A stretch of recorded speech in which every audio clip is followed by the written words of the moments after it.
Le contrat à durée déterminée ne peut pas se terminer par un préavis. Comment se termine le contrat de travail? Troisième partie. La fois passée, nous avions vu que le contrat de travail peut se terminer à l'échéance. Ça, c'est la première chose que nous avons vue. L'échéance, c'est surtout pour les contrats à durée déterminée, les CDD en sigle. Le contrat à durée déterminée se termine normalement à l'échéance. Deux, nous avons vu que les contrats aussi peuvent se terminer à l'issue de la clause d'essai.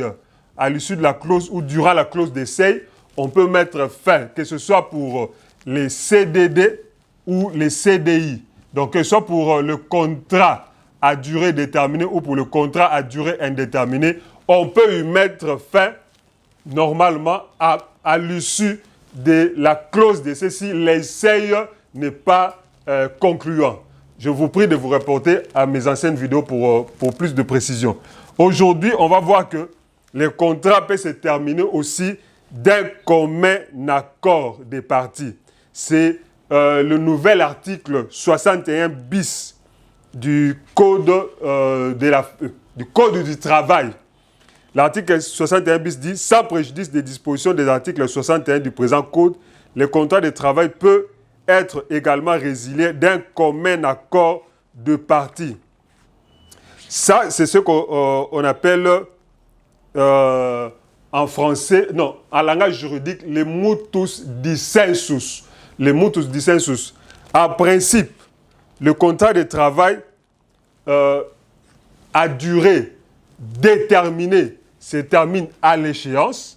Donc, il est en principe, par exemple, interdit, la loi est claire, le Code du travail lui-même dit que le contrat à durée déterminée ne peut pas se terminer par un préavis.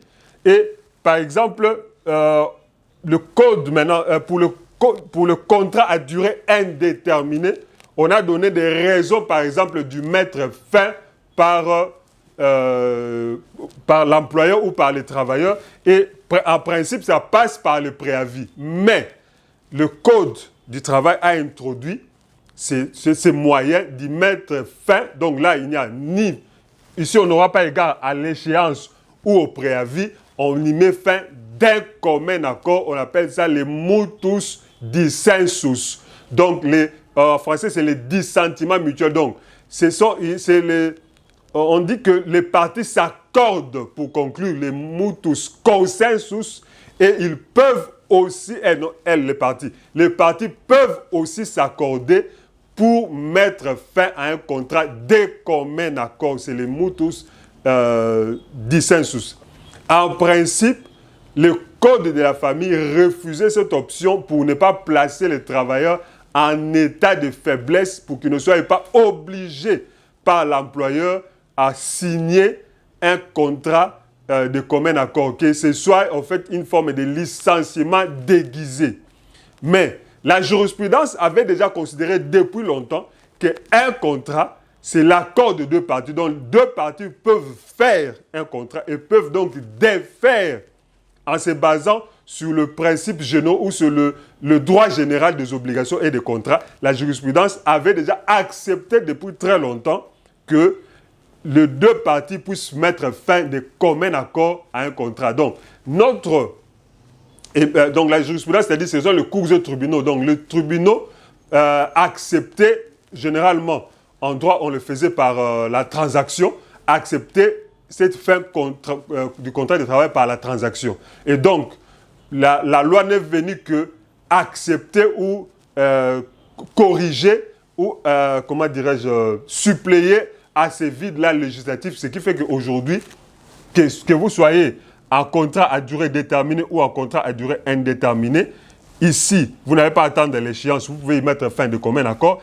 Et dans un contrat à durée indéterminée, vous n'avez pas besoin d'un préavis, vous pouvez signer un contrat pour mettre fin de commun accord pour constater. Et bon, ici, évidemment, il se pose le problème comment dirais-je, du préavis, puisqu'en principe, le décompte final dans un régime normal se calcule à partir du préavis, mais ça, c'est autre chose.